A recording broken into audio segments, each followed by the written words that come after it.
Hey, it's Kanisha Coleman here. I'm the Beauty CPA. I help beauty entrepreneurs save money on their taxes with effective tax planning. I'm coming to you tonight to give you 7 personal tax credits every beauty entrepreneur should know.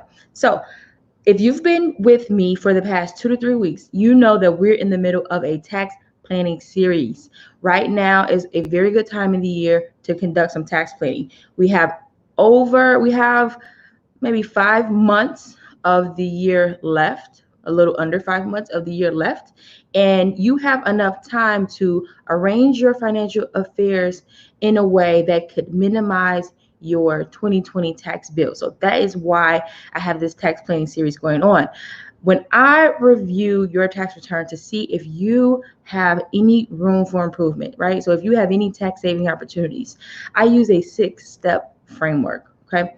We are in step 4. I'll go over all the steps for you briefly for anyone who is joining in that is new to this tax planning series. So, step 1 is I take a look at your entity structure. Step 2, accounting methods. Step 3 is maximizing tax deductions. Step 4 is maximizing your tax credits and incentives, which is what we're talking about tonight.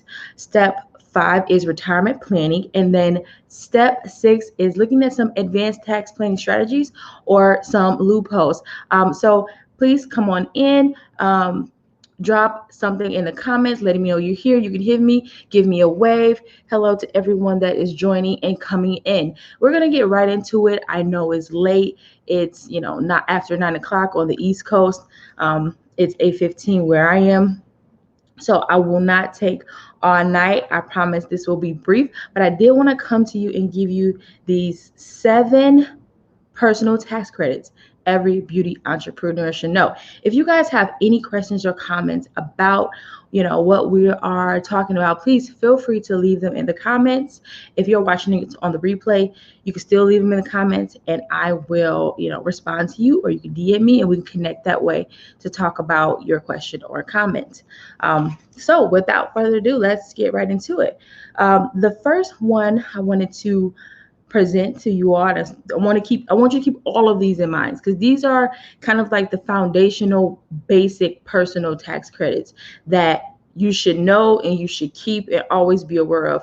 There are many more tax credits, many more tax credits, but this is just, the bare bones minimum, the low hanging fruit that I want you all to kind of lock up in here, or at least keep on file in your record, so that when you do your tax return every year, you're checking to see, am I taking advantage of it? Because I believe most of the ones I have here, you guys should be taking advantage of. So let's get to it. Number 1, the child tax credit. Now, child tax credit is nothing new, but when the new major tax law overhaul was passed in December of 2017, what that tax law did was it doubled the child tax credit. It used to be $1,000, but now it's $2,000. That is good through the year 2025.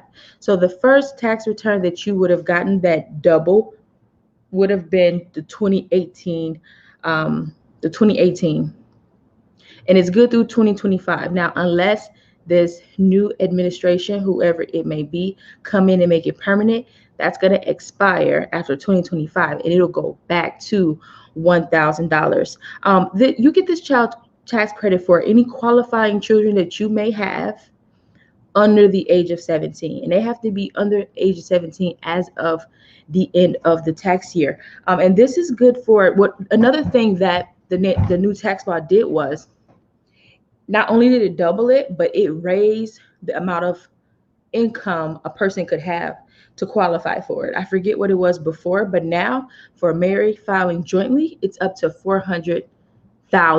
So a lot more people can take advantage of the child tax credit. So remember that's number 1, child tax credit. Do not take notes. I'm going to make like a post about this that you guys can go ahead and save in the archives and refer back to when you're doing your tax planning, and of course when you're filing your tax returns. But just, stick with me. Step 2, the other dependent credit. So now this is new, right? Other dependent credit is new, and that's worth $500. And they implemented this because they wanted to kind of make up for not being able to benefit from the kids over 17. So if you still have a kid, but they're over 17, they're 17 or older, you still get a tax benefit from them, and it's a $500 credit. Not only is this good for your qualifying child, 17 or older, you can also use it for other qualifying relatives as well. So that's good too, because I'm sure some of you may be in a situation where you're taking care of a relative, aren't we all? The next one is the Child Independent Care Credit. So this is a credit that you can take if you're paying for a caretaker for your child or other dependent. The child has to be under the age of 13. And you get this tax credit only if you have, earned income. So if you are not working, you could be getting income, but just not working, like you didn't earn the income you're receiving. Maybe that's from interest or dividends or whatever else you got going on. That income won't qualify for this credit. The income has to be earned income for the credit you get for paying for daycare or another caretaker for your child under 13 or another dependent. So say like you're taking care of your elderly parent or something like that. One thing I want to point out about the dependent care credit is that it doesn't have to be like this big fancy daycare that you're paying for. It could be, a babysitter, the older woman next door. It could be someone that you're paying just to take care of your child or dependent. It doesn't have to be, a big daycare like a KinderCare, Furthermore, let's say we talked about you needing to have earned income to take advantage of this credit. It can be home-based income. So let's say you pay someone to come into your home and take care of your child while you're working at home. I think we can see that happening in the situation that we're all in now, right? So like, let's say that you can't go into your office because of COVID right now and you're home working, and then your child's school is on an e-learning plan for the fall semester. So they're also home with you, but you have to work. So you hire someone to come in to assist them while they're e-learning, and then you're in your home office and you're working. Those costs totally qualify. So, you can get creative with that situation. All right. Number 4, the earned income credit. This might be the most popular. It may be the most, popular credit out there, because number 1 in earned income credit is refundable. It's refundable. Deandra, I do see your question, and I'm going to get right to it right after I finish number 4. So the earned income credit is the most popular credit because it's refundable and it's very large dollar amounts that you can give back as a refund. This credit is for workers, right? So it's called earned income. So you have to have earned income to take advantage of it.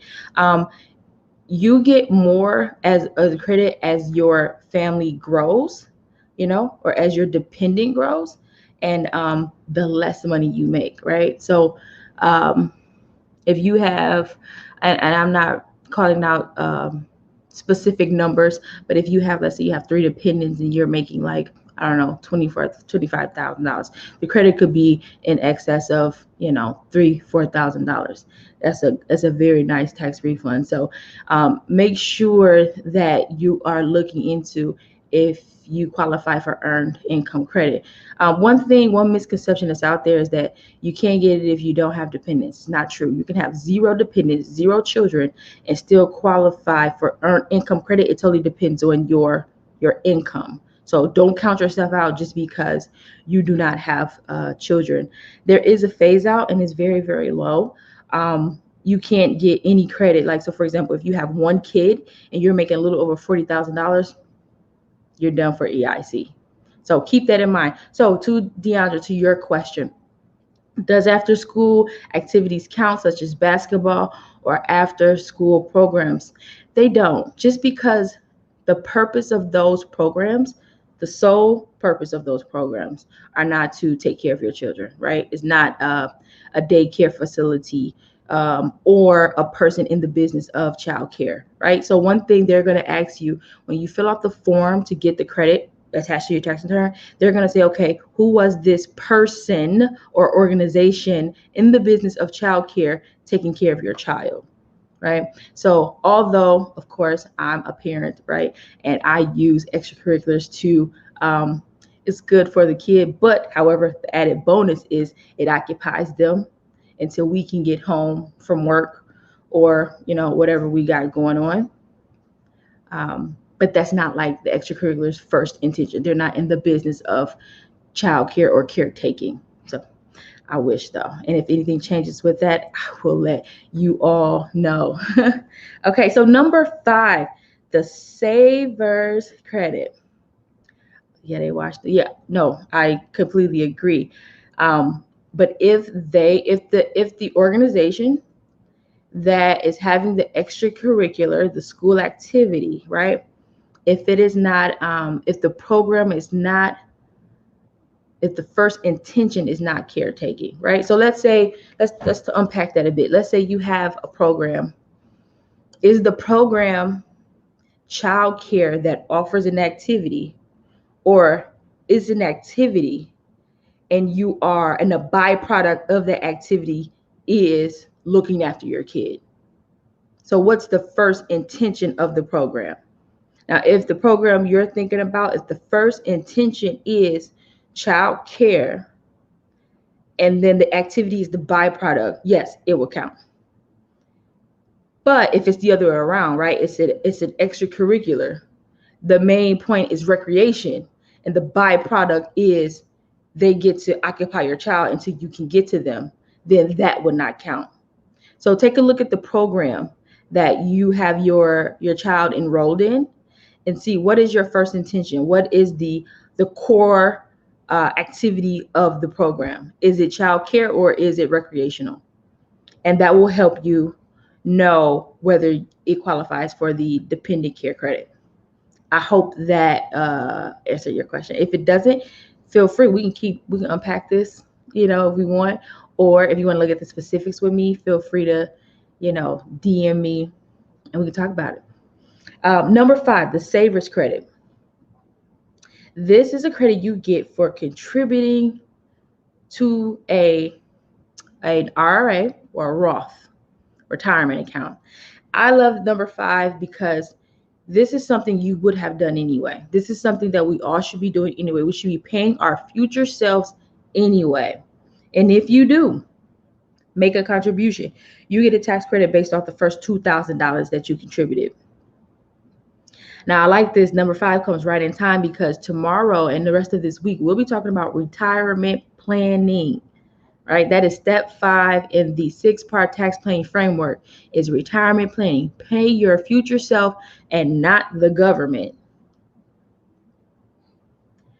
So that's why I love this credit. You get a credit for something that you would have done anyway. Now, when you do contribute the money, understand that the credit is going to be based off your net contribution. So if you contribute, I don't know, let's say $2,000, but then you took back out $250 or $500, the credit is going to be based off the net, right? So it'll be based off the $2,000 you put in minus whatever withdrawals you took out. That's going to be what the credit is based off of. Please remember that, guys.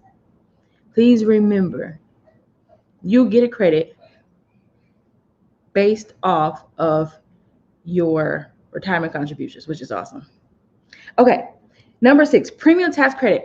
This tax credit is overlooked and is underestimated. Check this out. Okay, so this is premium tax credit is related to if you get your insurance from the marketplace. If you get your insurance from the marketplace, you could get a refundable tax credit back, guys. So you know how you get the 1095A at the end of the year? Some people, I have known folks to just like, I don't know what this is. I don't mean nothing, or whatever. Do not ignore that form. That is a very important form.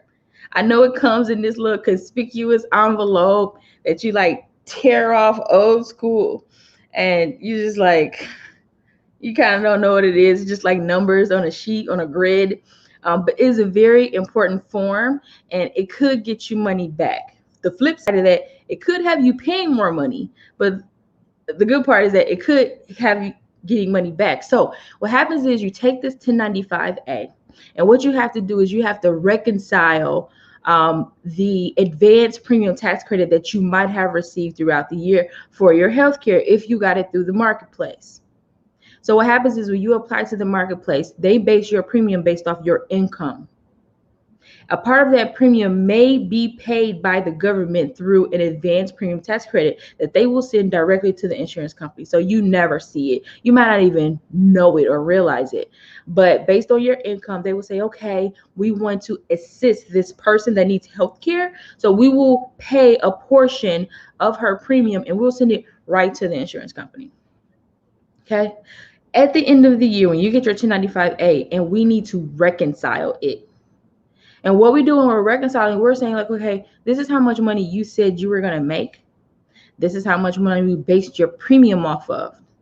And because of that, this is how much money we help you with. So let's see, the reconciliation process is to see did the government give you too much or too little to help you out to pay your premium. So you do this reconciliation process, the tax professional will. And I have seen situations where maybe the person that applied for the insurance, they said they was going to make more than they actually did. And so the government didn't help them as much. So the government said, you know what, we should have helped you more. We're going to give you a refundable tax credit to make up for it. Or you can the flip side of that is you can say, oh, I'm only going to make this much. So the government says, okay, we need to really, really help you. We're going to help you with this much. We're going to send it right to the insurance company. But then you made more than you thought. So the government said, we helped you too much. We want our money back. And you got to pay the money back. So it's a flip to it. I have seen more instances where people get money back though. So keep that in mind. Keep that in mind, especially like this year with the pandemic and people being furloughed and laid off. And you probably based your premium off of a much higher income than you're actually going to make this year because of all these layoffs and closings and furloughs. When it comes time to reconcile your 1095A, you'll probably likely get a refundable premium tax credit back because you're paying this high premium if you still paid it, throughout the year. So keep that in mind. If you take nothing else away from that, do not throw away that 1095A. Make sure you give it to whoever is doing your tax return, okay? And now we are on the last one, which is number 7, residential energy credit. Our government, they always love to encourage us and incentivize us to treat our earth well, and they will pay you for it. So you get as a credit 30% of the cost that you spend on making modifications to your home to be energy efficient. So like solar panels, qualifying solar panels, solar water heating equipment, small wind turbines. I don't even know what that is. Geothermal heat pumps. I don't know what that is either. I do know what the panels are. I see the panels a lot around my neighborhood. They look really cool. I'm actually pretty interested in it because one thing, I'm going off on a tangent here, but one thing my energy company does, I'm in Illinois, so we go through ComEd, and besides sending me a bill every month, of course, they will send me an energy report, and they will tell me how much energy I'm using. Not only that, they will show me like you are good for the typical person, right? But then they'll say like you're using more energy than your neighbors. Like they'll like stack us up against each other. Like you're spending more energy than your neighbors, but you're spending less energy than like the national average or the state average. So yeah, it has me thinking twice about my carbon footprint, guys. So I'm interested in the solar panels. If anybody have any questions on any of that, please let me know. If not, again, you can drop them in the comments if you're watching a replay, and I will answer them, or we can connect via DM offline to talk about, your specifics, but that is my hot list. I'm going to put this in a post for you guys soon so that when you see it, you can read it again, kind of digest it a little bit more to see if you think you can qualify for more personal tax credits. Save the post when you see it so that you can, use it as a conversation starter with your current tax professional, or use it, for yourself to check your tax return, the one you just filed or the one you're going to file if you're an extension. I hope this was helpful for you guys. This week, we will be talking about retirement planning all week, starting tomorrow. I have a special guest coming in on Wednesday to talk to us about retirement planning. Then I'm going to talk about the tax implications of retirement planning, how you can use your retirement savings plan as a way to reduce your taxes, right? Because you're going to do it anyway to save for your future self. You might as well save some money on a tax bill now. Why are you doing it? So please watch out for that content. It's going to be a good week talking about saving money through retirement for the future self. That's what it's about, guys. Thank you for taking the time to be with me. She says, what time? Okay, so on Wednesday, that presentation is going to be on at 11 a.m. And then I'm going to come on Friday to talk about the tax implications and how we can save money using our retirement account. Friday, 1:30. You're going to see notices though on my feed. I'll send out like a blast to let you know what time and when. So look out for that. Do I offer retirement? Yes, I do offer retirement, and I do it in a way that, one, it meets your personal and business goals, and at the same time, two, is tax efficient, because that's what we want to do. We want to save money on taxes while we're saving for our future self. So yes, the retirement planning is a part of my 6-part tax planning framework I use to make sure that you are saving as much money as you can. We got to pay the least amount of taxes legally possible. That's the goal here, guys. So just look out for those IGTV notices. And guys, have a great night. Have a great night, and I will see you live on Wednesday, but I'm going to start flowing that retirement planning content out tomorrow morning. So, watch out for that. Oh, again, let me not forget, August, we're halfway through August. We're halfway through August. Do not forget to book your tax planning strategy session. I have a free 30-minute tax strategy session available. You can get it with the first link in my bio. I'm going to review your return, and we're going to meet, and we're going to talk about if you have room for improvement to save more on taxes. Take advantage of that. My August books will be open for the next 2 to 3 weeks before my second tax season starts for the extenders that are due in October. So please take advantage of that while you can. Slots are still available. All right, guys, thank you. Have a great night, and I will see you soon. Talk about retirement planning. Bye.